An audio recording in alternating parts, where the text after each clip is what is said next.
Good morning. I'm Coach Clemens, head football coach for the Liberty North Eagles. We went out to Fort Osage and had a rough game last Friday night. We lost 42-7, and you know, we learned a lot about ourselves in the process. Like to open it to questions. What is something we learned in the process? Well, we learned that all the things that as a coach that you watch happen in practice over and over, you can anticipate that those things happen in the game. So as coaches, we failed our football team in terms of not coaching the little things that we saw and knew needed to be addressed, and we didn't get those things taken care of, and Fort Osage found those things during the game and made it a long night for us. Can you just give us an overview of how the game went? Well, you know, we opened up and we got the ball first, and we went 3 and out.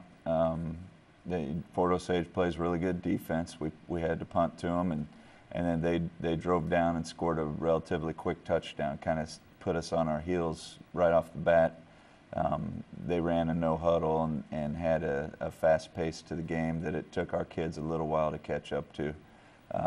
We did a good job in the night stopping the run. They have a running back who gained like 350 yards in the first week and 275 in the second week, and we held them to 24 yards rushing at halftime. So our game plan was to stop that, but where they were hurting us was with little bubble screens and little short passes to the flat and little swing passes out of the backfield, and they were and we were having a real hard time tackling those guys in space. We anticipated that was a weak area of ours, but we didn't work hard enough to improve that area. And so really what they did was they took they took a football game that should have been that we expected a toe-to-toe slugging match, and they turned it into a game of pitch and catch, and if it were two-hand touch football, we still might not have got those guys tagged, because we weren't running to the football and we were missing tackles. But we drove. After they scored their touchdown, we got the ball and we drove 80 yards and we scored a touchdown to make it 7-7. Then we kicked off to them, and they ran the kickoff back to our 20. And so that kind of just took all the air out of our sails, I think.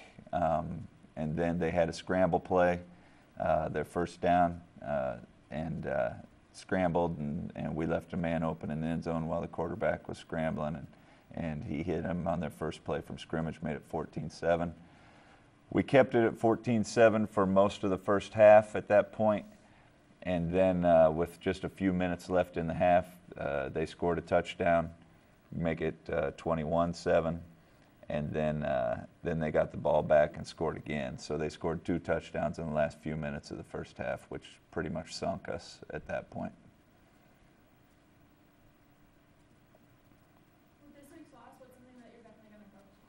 Well, we're definitely focusing on scheme and personnel and coaching. I mean, we've got to match our scheme to our personnel defensively, and we've got to do a better job of coaching our kids to run to the football and make tackles out in space. You know, our defensive line, our offensive line, they're excellent football players, and they play their hearts out every single time they play, and it's really those guys behind them and the coaching behind them on both sides that needs to improve. And so what we need to do is encourage football teams to try to match up against our defensive line and try to get them to quit trying to match up with those guys behind them. We'll do that through scheme, and we will try to coach our kids better, and we'll look for some personnel changes. Were there any injuries last week that affected the chances of winning? Well, I mean, you don't. The way the game unfolded, the injuries that we do have Nick Hess had a hurt ankle. He didn't play linebacker for us. He was a unanimous all-conference first-team linebacker last year. So, when you lose a player like that, it's going to affect you. But the way the game unfolded and what Fort Osage ran on offense, I don't know that would have made a big difference for us. Nick's more of a run stopper, and we were doing fine against the run. An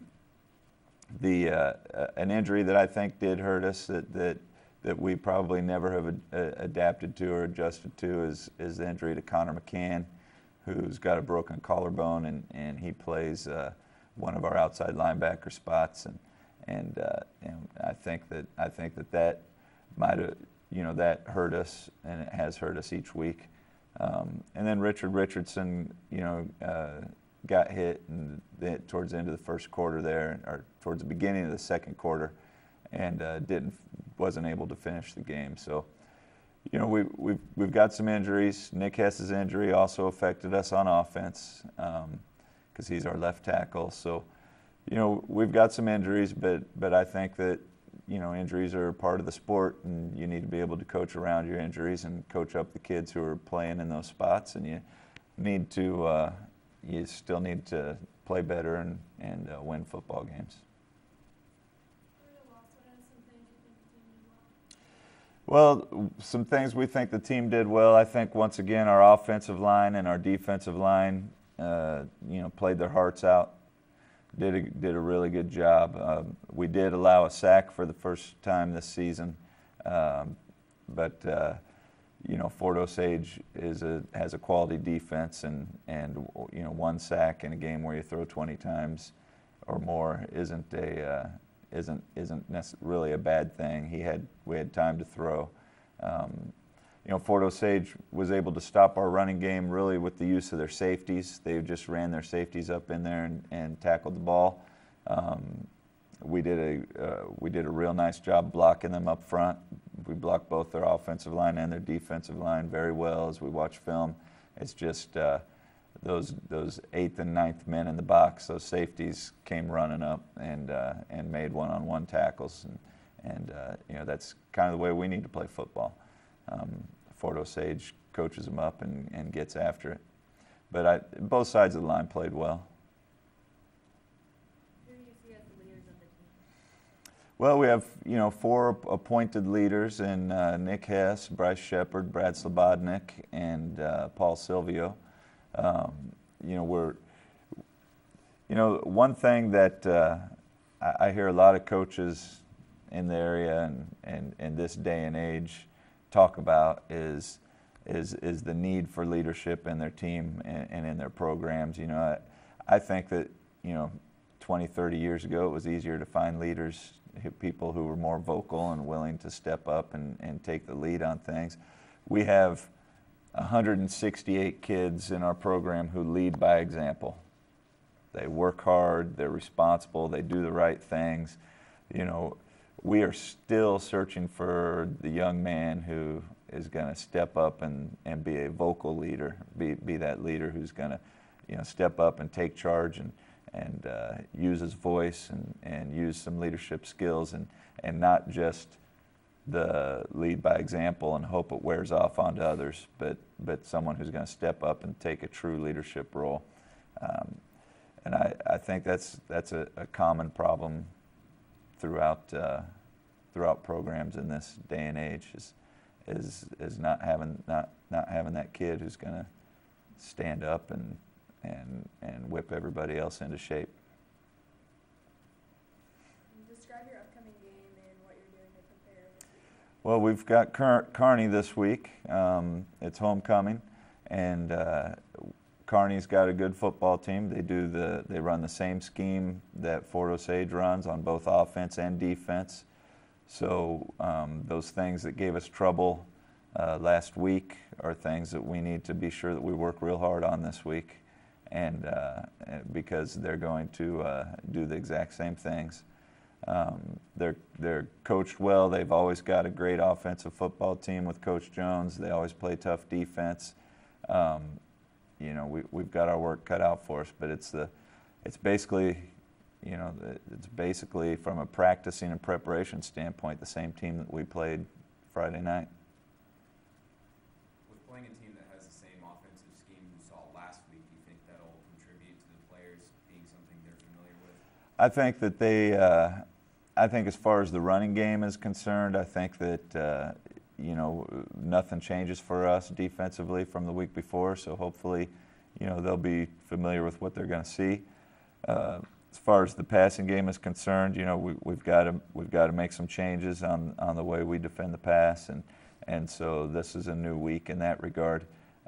They're gonna, I will guarantee you that everybody we play from here on out is going to throw to the flats. They're going to throw bubble screens. They're going to throw slip screens. They're going to throw swing passes. They're going to throw hitches.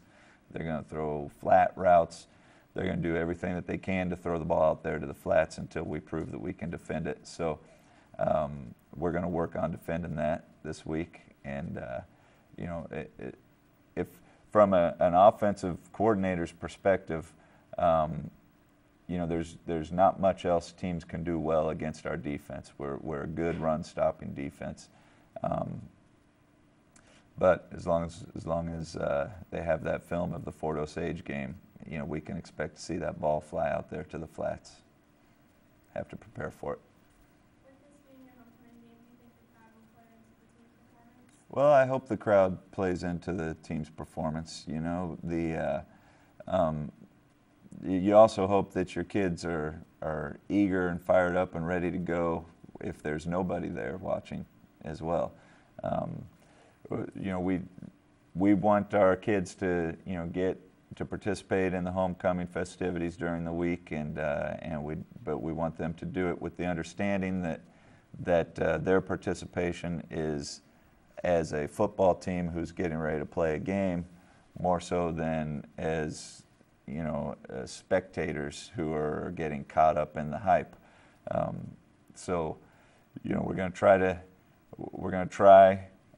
to allow our kids, our football team, to be a part of everything that goes on during the week leading up to the game.